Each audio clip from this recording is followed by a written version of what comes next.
더 지금 교회를 심각하게 위협하고 있는 것은 교회 안에 정말 만연해 있는 인본주의와 세속주의입니다. 사실 우리 교회도 합동측 교단에 속해서 교단의 정체성이나 교회의 정체성은 개혁주의이지만 우리가 신앙생활하면서 사실 개혁주의가 뭐다라고 배워본 일도 없고 또 장로교의 신앙이나 또 그 믿음의 형태에 대해서 우리가 교회사적으로 배워본 일도 없기 때문에 사실 개혁주의를 논하고 개혁주의를 실천한다라고 하는 것은 굉장히 어려운 일 중에 하나입니다. 다 각각 자기 나름대로의 신앙관이 있어서 그게 정리가 안 되는 거죠. 그래서 교회가 하나가 안 되는 것도 뭐 이렇게 모여서 재직회를 하든 뭐 권사회를 하든 해도 나는 내 방식대로 할 거야. 나는 내 뜻대로 할 거야. 이걸 굽히지 않는다는 거예요. 근데 진짜 믿음과 신앙은 하나님의 말씀이 그러하면 내 의지를 그 말씀 앞에 복종시켜 나가는 것이 믿음의 형태입니다. 근데 우리는 그런 것들이 잘 안 돼요. 그래서 우리가 해결해야 될 것 중에 하나가 이제 좀 시간을 내서 교회사적인 측면에서의 개혁주의란 도대체 무엇을 이야기하는가. 작년이 이제 종교개혁 500주년을 보내면서 많은 이야기들을 했는데 사실 어쩌다가 장로교인이 된 거지 장로교가 뭘 믿는지 어떻게 믿는 건지 장로교의 성경 해석의 특징이 뭔지 하는 것들 우리는 사실 배운 일도 없고 그리고 가르친 적도 없고 그래요. 또 심지어는 목사님들 가운데도 장로교 조직신학에 대해서 전혀 문외한 사람들도 많아요. 얘기를 해보면 이게 도대체 뭔지 잘 이해를 못하는 사람들이 많다는 겁니다. 우리 소식지에 계속 조직신학을 연재하고 있는데 2페이지밖에 안 되니까 그냥 한번 매주 빠지지 말고 한번 읽어보세요. 그게 쌓이면 굉장히 큰 차이가 나게 됩니다. 그런 고민들이 좀 있어야 되겠죠. 사도행전 9장은 사도행전 전체를 둘로 나누는 굉장히 중요한 터닝 포인트가 됩니다. 사도행전 9장에 어떤 사건이 생겨지죠? 사울의 소명이 이제 기록이 됩니다. 사울이라고 하는 사람이 드디어 등장을 하지요. 사울의 회심.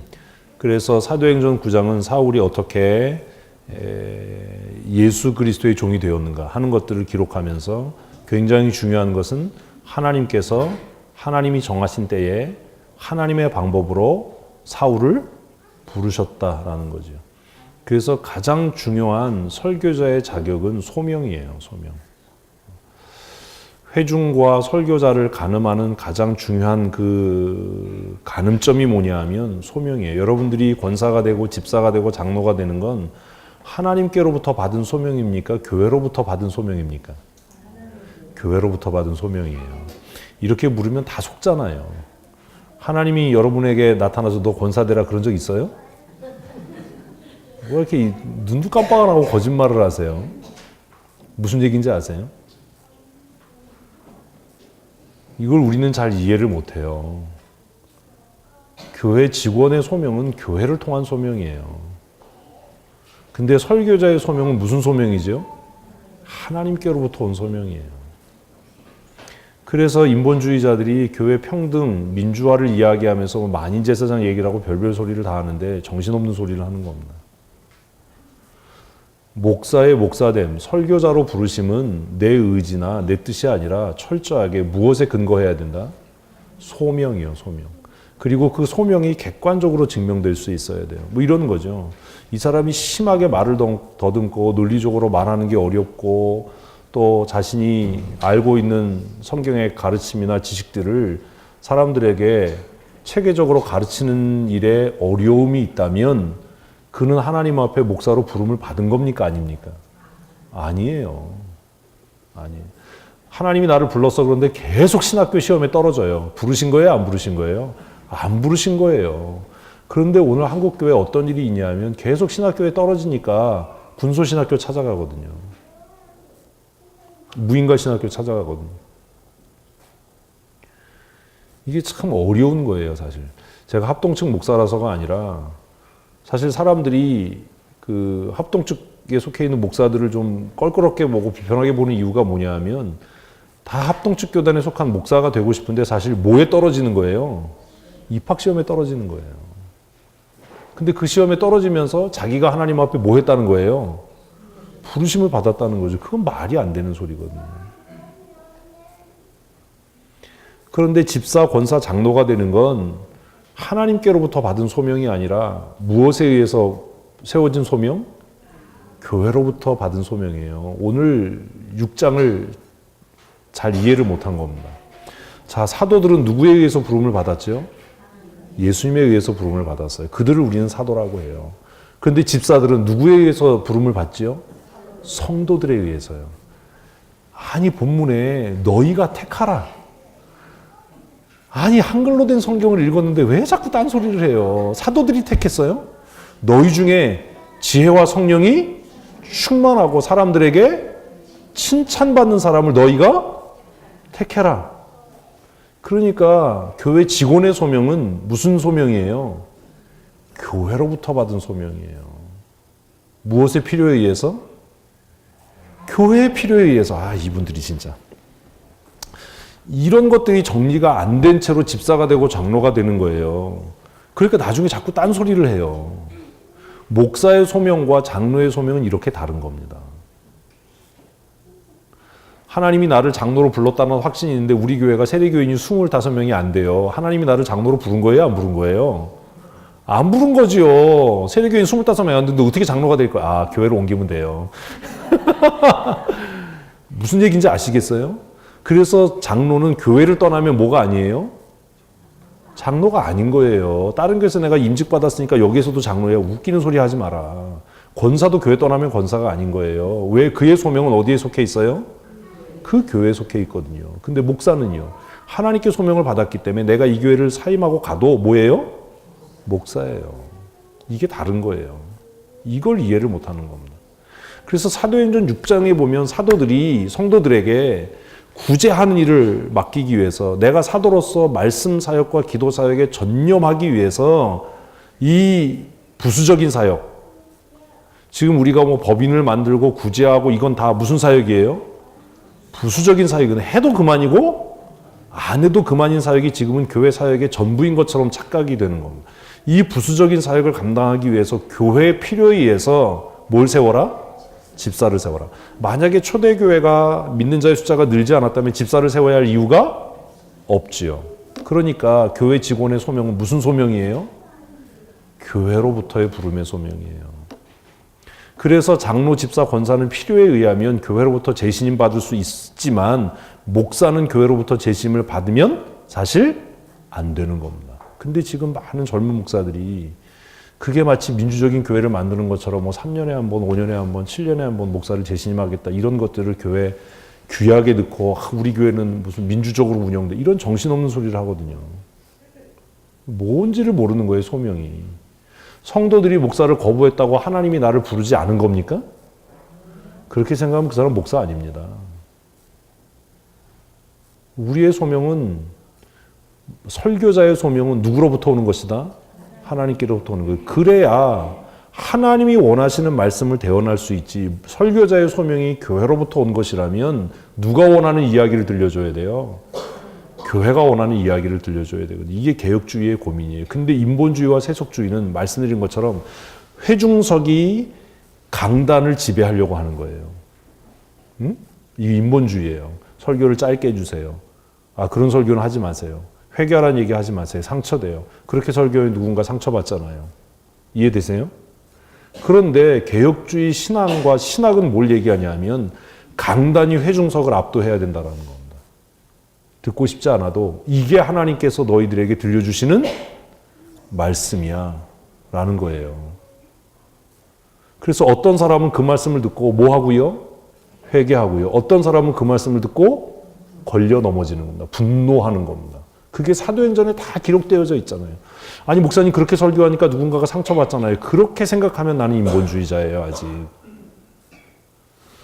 하나님께서 때가 되셔서 그렇게 말씀을 전하게 하셔서 그로 하여금 자신을 돌아보게 하셨군요. 혹은 그를 우리 교회로부터 떠나가서 우리 교회를 하나님께서 거룩하게 하시는군요. 아멘. 이게 개혁주의 신앙인 거예요. 그런데 이 과정에서 제일 많이 상처받는 사람이 설교자예요. 왜냐하면 나는 성도들에게 인기가 있고 싶고 성도들을 모으고 싶죠. 어떤 목사가 교회를 다 그러고 싶겠어요. 어? 그런 유혹이 있을 거 아니에요. 그런데 하나님께서 내 마음에 주시는 소명대로 말씀을 전했더니 환영받지 않고 야유와 논쟁이 생기고 그리고 그것 때문에 갈등이 생기더라. 그러면 누가 상처받아요? 설교자가 상처를 받아요. 그때 가장 필요한 게 뭐냐 하면 하나님이 나를 부르셨다라는 소명에 대한 확신이에요. 우리는 이것을 사도행전에서 고린도서에서 에베소에서 갈라디아에서 계속 만나게 돼요. 고린도 교회 교인들은 사도 바울에 대해서 뭐라고까지 얘기했지요? 너 사도 아니야. 그렇게 얘기했어요. 야, 다른 사도들은 그렇게 설교 안 하는데 너 왜 이렇게 설교를 길게 해? 그렇게 얘기했어요.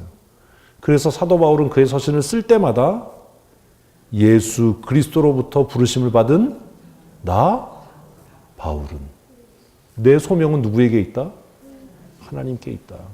오늘 젊은 목회자들과 설교자들에게 이런 소명이 없는 겁니다. 성도들이 등을 돌려도 배척당해도 인기가 떨어져도 내 소명은 누구로부터 온 것이다? 하나님께로부터 온 것이다. 이런 용기를 여러분들이 설교자에게 줘야 돼요. 목사님 용기 내세요. 목사님의 소명은 우리에게 있는 것이 아니라 하나님께로부터 온 것입니다. 이런 성도들이 돼야 돼요. 근데 오늘 성도들은 목사님 그렇게 설교하니까 성도들이 떠나잖아요. 목사님 그렇게 설교하니까 교회가 혼란스럽잖아요. 목사님 설교가 너무 길어서 우리가 앉아있기 힘들어서 어른들이 교회를 떠나잖아요. 이래서 회중석이 어디를 강단을 지배하려고 하는 일을 한다는 겁니다. 이게 고민인 거예요, 사실. 여러분 개혁주의와 인본주의와 세속주의와 복음주의는요 정말 미세한 차이를 가지고 있어요. 그래서 사람들은 자기가 개혁주의자라고 이야기하는데 성경의 증거들로 보면 오늘 한국교회 개혁주의자는 많지 않습니다.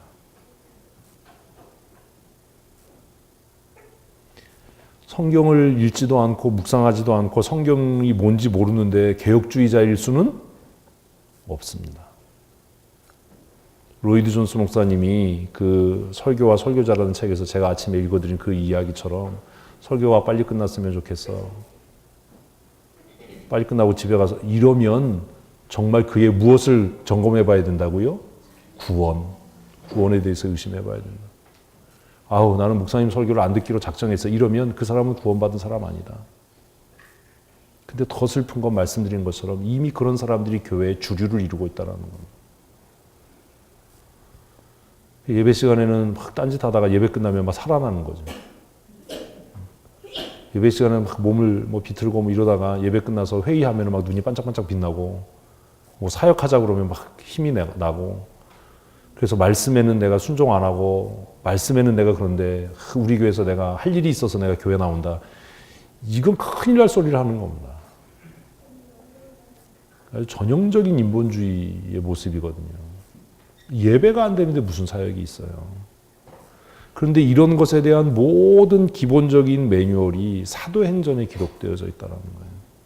사도행전. 그래서 사도행전은 정말 조심 있게 묵상하고 주의 깊게 읽어야 할 책 중에 하나입니다. 사도 바울은 율법주의자였죠. 인본주의자는 아니죠. 처음부터. 하나님께서 그에게 기회를 주셨어요. 그를 부르셨어요. 그래서 그가 이제 변해서 사울에서 바울이 돼가는 과정을 지금 9장부터 기록하고 있는 겁니다. 하나님께서 사울을 부르셨습니다. 그러나 그것은 개인적인 소명이었습니다. 그런데 이 개인적인 소명이 이제 어떻게 돼야 돼요? 공교회에 의해서 확인되고 인정돼야 되잖아요. 그것이 10장, 11장의 내용이에요. 사도 바울은 자신의 결백함, 자신의 소명을 어떻게 설명할 수가 없었어요. 그리고 이미 초대교회에 주류가 형성되어 있었는데 초대교회의 주류는 유대주의자들이었습니다. 그죠? 그 초대교회 성도들의 주류를 이루고 있는 사람은 과거에 유대교의 전통을 가지고 있던 사람들이 그대로 교회 안에 들어와서 아직도 무슨 배경을 가지고 유대교적인 배경을, 유대주의적인 배경을 가지고 예수를 따르는 사람들이 주류를 이루고 있었던 때가 10장과 11장의 내용입니다. 그러니까 유대주의적인 배경을 가지고 있었던 사람의 가장 대표, 그리고 예루살렘 교회를 대표하고 있는 사람 누구요? 베드로의 이야기가 그래서 기록되는 겁니다. 그 당시에는 신약 성경이 쓰여지지도 않았고 새로 예수 그리스도로 말미암아 생겨진 교회라고 하는 공동체와 또 구원사적인 신학들이 정리되지 않았기 때문에 모든 교회의 옳고 그름에 대한 판단은 누구에게 있었어요? 사도들에게 있었어요. 그래서 모든 종교적인 판단, 그리고 거룩함과 부정함의 판단, 의로움의 판단은 사도들의 말 한마디로 결정되는 시대였습니다. 만일 이 시대에 사도 베드로가 사울의 사역에 대해서 야 그거 이단이야 라고 하면 뭐가 되는 거예요? 이단이 되는 거예요. 그래서 하나님께서 베드로에게 거부할 수 없는 체험을 하게 하시는 거예요. 그게 고넬료 사건입니다. 베드로는 하나님께서 보여주신 그 환상을 거듭 보면서도 뭘 포기할 수 없었던 거예요?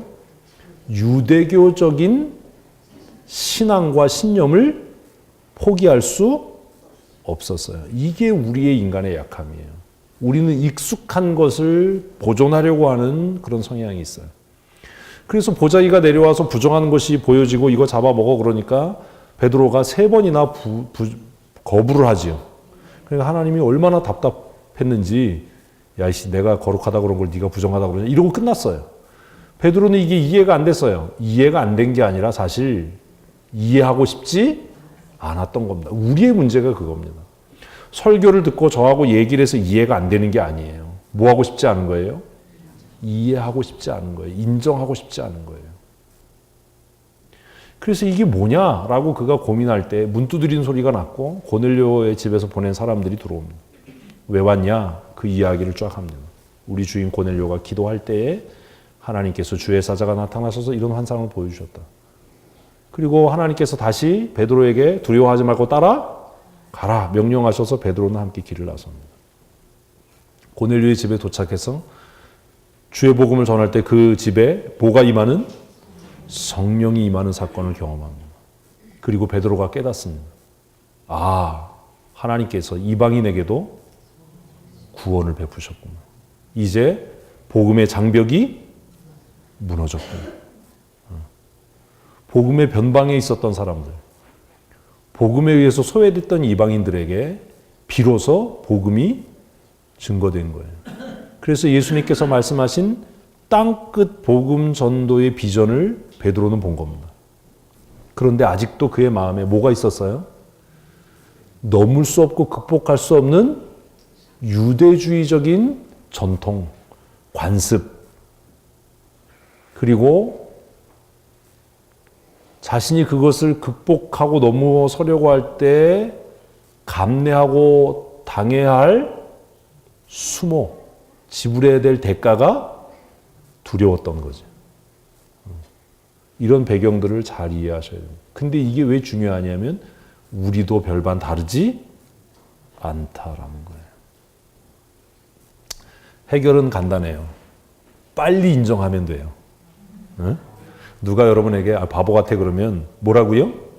빨리 인정하면 돼요. 맞아요, 나 바보예요. 이러면 문제가 안 되는데 왜 나를 바보라고 그러냐? 믿음이 없어요. 저 믿음 없어요. 저 인본주의예요. 아우, 목사님 제가 신본주의로 돌아설 수 있도록 개혁주의 신앙을 가질 수 있도록 기도 이러면 되는데 거기에다 대고 뭐 나만 그러냐 다른 사람도 그런데 막 구구절절 이러면 복잡해지는 거예요. 그래서 사건이 복잡해지는 거예요. 베드로는 고넬료 가정에 임하는 성령의 역사를 봤어요. 그런데 여전히 마음 한편에서는 그것을 인정하고 싶지 않은 거예요. 왜 인정하고 싶지 않죠? 그러면 유대인으로서의 기득권을 다 포기해야 되잖아요. 응? 이방인에도 성령이 임해서 그러면 야 유대인이 이방인보다 나은 게 뭐야? 없잖아요. 없는 게 아니라 오히려 못해지는 겁니다. 왜요? 자기는 가방끈도 짧은데 예? 헬라인들은 그래도 공부 많이 했는데 그 사람들도 성령까지 임하면 나는 뭐가 흔들리는 거예요? 사도로서의 정체성이 흔들리는 거예요. 근데 여러분 여기에 이제 조심해야 돼요. 교회 사역자들이 시험 드는 이유가 뭔지 아십니까? 목사들이 넘어지는 이유하고 똑같은 거예요. 우리는 공개적으로 야단을 맞거나 핀잔을 듣거나 그러면 뭐가 흔들린다고 생각하는 거예요? 나의 소명이 흔들린다고 생각하는 거예요. 응? 근데 이 생각 자체가 인본적인 거예요. 여러분이 장로 되거나 여러분이 권사 되거나 여러분이 집사 되거나 제가 목사 된 것은 내 자격입니까? 하나님의 은혜입니까? 거짓말하지 마세요. 내 자격이라고 생각하니까 내 수치가 드러나면 내가 권사로서 장로로서 집사로서 뭘 잃는다? 권위를 잃는다라고 생각하는 거예요. 그래서 열받는 거예요. 여러분 그런데 착각하면 안 돼요. 내 소명은 내 자격에 의한 것이 아니에요. 성경 몰라도 하나님이 나를 뭘로 불렀다고요? 권사로 불렀어요. 누구를 통해서? 목사를 통해서, 교회를 통해서. 그러니까 야단 직사게 맞고 공개적으로 망신당해도 나는 모임에 틀림없어요? 권사임에 틀림이 없는 거예요. 아멘. 이게 흔들리니까 열받는 거예요. 아, 내가 권사인데 공개적으로 나를 망신 주고 공개적으로 나를. 그게 얼마나 인본적인지 아십니까? 목사도 실수할 수 있어요. 그죠? 뭘 또 내야 되는. 하여튼 목사가 안 되는 건 되게 좋아해. 그죠? 그런데 왜 우리 선배들은 목사는 잘못했다고 그러면 안 돼? 왜 이렇게 가르쳤는지 아세요? 목사가 잘못했다고 자기 실수를 인정하면 뭐가? 소명이 흔들린다고 생각한 거예요. 권위가. 그런데요. 목사의 부르심의 권위는 내 잘잘못에 있는 게 아니에요. 하나님의 주권에 있는 거지. 베드로가 실수합니까? 안 합니까? 하잖아요. 그렇다고 사도 아닌가요? 이게 인본주의인 거예요. 제가 뭐 김영식 목사나 다른 목사님도 목사님들 이런 실수에 그렇게 얘기한다고 그 사람이 깎아내려져서 목사가 아닌가요? 아니에요. 그 얘기를 왜 하냐면 목사도 이런 실수할 수 있으니까 너 정신 차리고 조심해라. 이 얘기하는 거지. 목사님이 왜 깎아내리고 왜 험담하고. 그의 마음의 뿌리부터가 인본적인 겁니다. 사도행전이 왜 베드로의 실수를 기록하지요? 베드로 깎아내리려고요? 베드로가 이제부터 사도 아닌가요? 베드로가 이제 예루살렘 교회 대장 노릇 못하나요? 아니잖아요. 이것을 기록하는 목적은 누구도 베드로도 뭐 할 수 있어? 이렇게 실수할 수 있으니까 하물며 너희는 얼마나 깨어 경성해야 되겠냐. 이걸 이야기하는 거지. 바울이 베드로를 험담하고 누가가 바울하고 친하다고 복음서 쓰면서 베드로를 깎아내리고 이건 정신이 나가도 한참 나간 사람인 거예요. 장로도 집사도 권사도 목사도 실수할 수 있어요. 그런데 그들의 실수를 공개적으로 야단치고 책망해야 하는 이유가 있습니다. 이건 잘 들으셔야 돼요. 왜냐하면 서리 집사의 실수는 개인의 문제지만 집사, 권사, 장로가 범죄하고 실수하면 많은 사람이 그들의 범죄 때문에 뭐 하지요? 유혹받아요. 핑계거리가 돼요. 집사도 바쁘면 기도에 안 나오던데 권사도 감기 걸리니까 기도에 안 나오던데 왜 나보고 기도에 나오라고 그래. 여러분 어떡하실 거예요? 이게 교회를 약화시키는 거예요. 그러니까 교회 지도자들이 중직자들이 잘못하면 은밀하게가 아니라 어떻게? 공개적으로 책망해서 그것이 뭐가 되도록 성도들에게 경고가 되도록. 그게 지금 10장 11장의 얘기예요. 누가가 왜 이렇게 썼는지 지금 설명하는 거예요. 누가가 베드로 깎아내리려고 그런 거 아닙니다. 이거를 그런데 우리는 사고 자체가 인본적이니까 베드로를 이렇게 깎아내리면 그가 앞으로 어떻게 사역을 하지? 이렇게 생각하거든요. 조심하셔야 됩니다. 신본주의 신앙, 개혁주의 신앙을 갖는다는 건 내 소명이 누구로부터 출발한 것이 아니다. 나의 자격으로부터 출발한 게 아니다. 내 잘못이 책망되고 지적되면 뭐 하면 돼요? 빨리 인정하면 돼요. 내가 실수했습니다. 내가 잘못했습니다. 내가 착각했습니다. 여러분의 잘못이 책망된다고 해서 집사로서, 권사로서, 장로로서, 목사로서의 소명이 흔들리는 건 아니에요. 왜? 우리가 그렇게 연약한 줄 알면서도 하나님이 우리를 부르셨기 때문이에요. 아멘. 인본주의자들은요, 자신의 영광이 자신으로부터 시작한다고 생각하거든요. 그러니까 뭐라고 그러면 뭐 공개적으로 야단치고 망신 주고 그래서 내가 더는 뭐 신앙생활 못하고 사역을 못하고 있다고 소리를 하는 겁니다.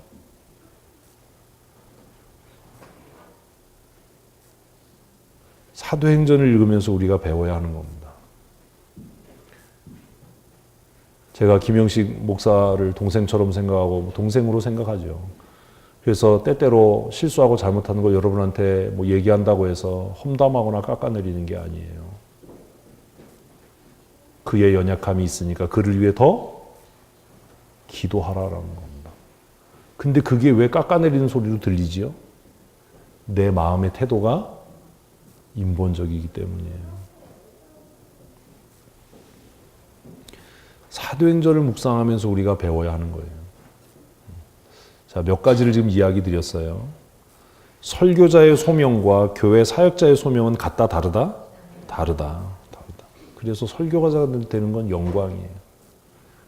제 평생의 가장 큰 영광은 하나님께서 나를 목사로 부르셨다는 것과 하나님께서 말씀을 전할 수 있는 설교자로 세우셨다는 거예요. 이 영광은 무엇과도 바꿀 수 없는 겁니다. 여러분들이 장로가 되고 권사가 되고 집사가 된 것은 누구의 부름? 교회의 부름입니다. 우리 춘천 성도교회가 필요해서 여러분을 세운 겁니다. 그러니까 여러분들이 춘천 성도교회를 떠나면 그 순간부터 그 소명은 없어지는 거예요. 그러니까 다시 임직해야 되는 거예요. 이것조차도 모르는 거예요. 그 부름을 귀하게 여길 수 있어야 합니다. 주일학교 교사들 진장들은 더 긴장해야 됩니다. 왜냐하면 교회의 말씀 사역은 이걸 우리나라 말로 뭐라고 그래야 되지? 가르침과 선포예요. 디다케와 캐리그마라고 이야기하는데 가르침과 선포예요. 목사의 말씀 사역은 이 두 가지를 다 가지고 있습니다. 가르치는 것과 선포하는 것, 대언하는 것. 주일학교 교사와 진장은 뭘 갖고 있는 거죠? 가르침을 갖고 있는 거예요. 그래서 그들도 말씀의 사역을 감당하지만 그들이 하는 말씀의 사역과 설교자가 하는 말씀의 사역은 본질적으로 다른 겁니다. 이것도 이해를 못하는 거예요. 주일학교 교사가 된다는 것, 진장이 된다는 건 정말로 귀한 일입니다. 아무도 아멘을 안 하네. 교회가 할 수 있는 최고의 사역은 무슨 사역이에요? 말씀을 가르치는 사역이에요. 이 영광스러운 사역에 하나님께서 교회가 목사님이 나를 충성되게 여겨 세웠다는 것을 여러분 두렵고 떨림으로 감당해야 돼요. 잘 준비하셔야 됩니다. 진장되는 게 그렇게 우습고 쉽고 간단한 일이 아니에요. 주일학교 교사를 한다는 게 그렇게 가벼운 일이 아닙니다. 내키면 하고 뭐 기분 나쁘면 안 하고 이럴 수 있는 일이 아니라는 거예요. 여러분은 예수님께서 맡기신 가르쳐 지키게 하라라고 하는 사명을 저와 함께 나누어지고 있는 사람들이에요. 그 진장이 된다는 것, 주일학교 교사가 된다는 건 정말로 귀한 일이에요. 근데 한국 교회는 예전부터 중학교 아이들, 고등학교 아이들에게 주일학교 교사를 맡겼잖아요. 그러니까 주일학교 교사의 직무가 어떻게 보이는 거예요? 천해지는 거예요. 아무나 하는 거, 누구나 하는 것, 귀찮은 일, 번거로운 일. 근데 성경은 그렇게 얘기 안 해요.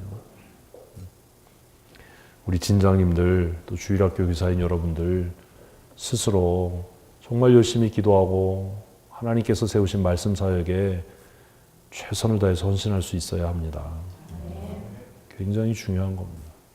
적은 일에 충성할 때 하나님께서 여러분의 삶에 더 큰 은혜를 주실 줄로 믿습니다. 제가 목숨 거는 게 설교거든요. 다른 사람한테 안 맡기잖아요. 아무리 힘들어도. 왜요? 하나님께서 나에게 주신 가장 영광된 사역이 이거예요.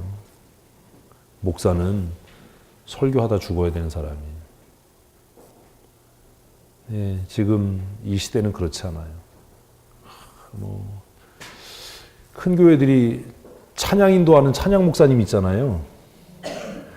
그게 성경적인가요? 미친 거죠. 음악 목사가 무슨 목사예요. 목사는요, 딱 하나를 위해서 부름받은 거예요. 뭐요? 설교, 말씀 사역. 무슨 음악 목사가 어디 있어요, 음악 목사가. 하여튼 별 그지 같은 짓들을 다 해요. 근데 그게 뭔지를 모르는 거예요. 이게 복음주의의 해악이에요. 이런 것들을 여러분 사도행전을 묵상하면서 잘 보셔야 됩니다. 사도들은 뭐에 목숨 걸었어요? 말씀 전하는 일. 목사는 말씀 전하는 일에 목숨 걸어야 되는 겁니다. 11장은 내용이 없어요. 그래서 이렇게 서론을 주구장창하게, 근데 사도행전을 이해할 수 있도록 제가 도와드리는 겁니다.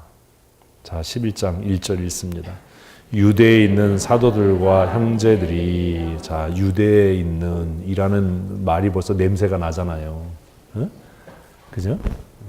그들이 뭘 들어요? 이방인들도. 그러니까 이걸 보면 이미 초대교회 안에 아직도 무엇의 구분? 유대인과 이방인에 대한 심리적인 구분이 선명하게 있었다. 우리 안에는 그런 구분이 없느냐? 그걸 고민하셔야죠. 이방인들도 하나님의 말씀을 받았다 함을 들었다. 자, 사마리아 성의 누구에 의해서요? 빌립에 의해서. 아, 이거 이러시면 안 돼요. 사도행전은 좀 외우셔야 돼요. 누구에 의해서요? 빌립에 의해서 복음이 증거됐어요. 그것을 확인하기 위해서 누굴 보냈어요? 아, 이분들 봐라. 아이, 그 9장 이전에는 무조건 물으면 베드로라고 그럼 맞는다고 그랬잖아요. 어? 베드로를 파견했어요. 그리고 그들이 안수할 때 사마리아 성 사람들도 뭘 받았어요? 성령을 받았어요. 그리고 그 빌립을 하나님께서 옮기셔서 에디오피아 내시 간닥의 국고를 맡은 자에게 세례를 주게 하셨어요. 그죠? 이런 소문들이 퍼져나가는 겁니다. 그리고 더 이제는 그 유대주의자 중에 골수 분자인 베드로가 고넬료 집안이 뒤집어지는 것을 직접 경험하도록 하나님께서 그렇게 하셨어요. 그 소문이 퍼져나가는 거죠. 근데 이 이야기가 유대주의자들에게는 반가웠을까요? 불편했을까요? 불편했죠. 불편했습니다. 2절 읽습니다. 베드로가 예루살렘에 올라갔을 때에 할례자들이 비난하여, 자, 이미 초대교회 안에도 분파가 생기기 시작했어요. 예수님을 믿는다라고 이야기하면서도 무엇을 더 중요하게 여기는 사람들? 율법의 요구. 이게 인본주의거든요. 할례를 중요하게 여긴다는 말이 오늘 우리에게는 별 의미가 없잖아요. 뭘 중요하게 여기는 거예요? 자신의 조건이요. 그게 좀 나가셔야 돼요. 아, 여러분 율법하고 뭐 친하지도 않으면서 무슨 율법이야. 우리도 그렇거든요. 내 자격. 그래서 구원 얻는데 선행이 무엇이 된다? 자격이 되고 조건이 된다. 이러면 이건 큰일 나는 겁니다. 그런데 이 할례자들이라고 기록했던 것은 그들은 구원의 조건으로서의 뭘 얘기한 거예요? 할례 얘기한 거죠. 오늘 많은 사람들이 구원의 조건으로서 인간의 선행과 의지를, 결단을 이야기를 해요. 이게 복음주의거든요, 사실. 아주 사악한 겁니다. 구원은 전적인 하나님의 은혜입니다. 거기에는 내 노력이나 수고나 조건이 전혀 개입할 수 없어요. 근데 초대교회 안에 할례주의자들이 있었어요. 이 사람들이 보니까 이건 마땅하지 않은 겁니다. 그래서 베드로를 뭐 하는 거예요? 비난하는 거죠. 왜 비난하죠? 유대적인 전통을 어겼다. 이방인과 너 밥 먹었다. 이거잖아요. 누구네 집에서? 그 집에서요. 3절 읽습니다. 이르되 내가 무할례자의 집에 들어가서 함께 먹었다. 고넬료 사건을 얘기합니다. 자, 같이 읽습니다. 시작. 베드로가 이르되 이 일을 차례로 설명하여 이르되 내가 욥바시에서 기도할 때에 황홀 중에 환상을 보니 큰 보자기 같은 그릇이 내 귀에 매어 하늘로부터 내리어 내 앞에까지 드리워지거늘 이것을 주목하여 보니 땅에 네 발 가진 것과 들짐승과 기는 것과 공중에 나는 것들이 보이더라. 또 들으니 소리가 있어 내게 이르되 베드로야 일어나 잡아먹으라 하거늘 내가 이르되 주님 그럴 수 없나이다. 속되거나 깨끗하지 아니한 것은 결코 내 입에 들어간 일이 없나이다 하니. 자, 베드로는 지금 뭐 하고 있는 거예요? 자신을 변호하는 거죠. 그래서 교회에서 주일학교 교사, 진장들, 사역자들이 갖춰야 될 요건 중에 하나는 변증이에요. 변증. 그래서 목사님들도 이런 것들을 좀 훈련을 해야 되는데 변증학을 좀 배워야 되거든요. 변증학 이러면 어려워지는데 이걸 쉽게 얘기하면 조리 있게 말하는 법을 배우라는 겁니다. 우리는 가끔 이렇게 두서없이 말하고 그러면서 알아들었으면 됐지 왜 그걸로 문제 삼냐라고 자꾸 얘기하는데 그러면 안 돼요. 하나님께서 우리에게 복음의 진리 그 귀한 것을 맡겨주셨으면 그것을 조리 있게 설명하고 도전하고 하는 사람들에게 그 진리를 방어할 수 있도록 내 스스로가 뭐 해야 된다고요? 훈련하고 준비해야 될 의무가 있어요. 지도자라면. 그래서 베드로는 지금 자신을 보호할 뿐만 아니라 이방인들에게 증거된 복음을 옹호하는 거죠. 그것을 논리적으로 설명하는 겁니다. 베드로가 참 그래도 훌륭해요. 저 같으면 시끄러 이러고 말았을 텐데 다 설명하잖아요. 어쩌면 훌륭해서가 아니라 쫄아서 그랬을지도 몰라요. 9절 읽습니다. 또 하늘로부터 두 번째 소리가 있어 내게 이르되 하나님이 깨끗하게 하신 것을 내가 속되다고 하지 말라 하더라.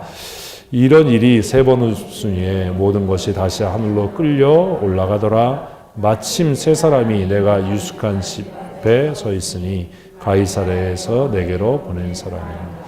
이제 고넬료 집에서 온 사람을 얘기하는 거죠.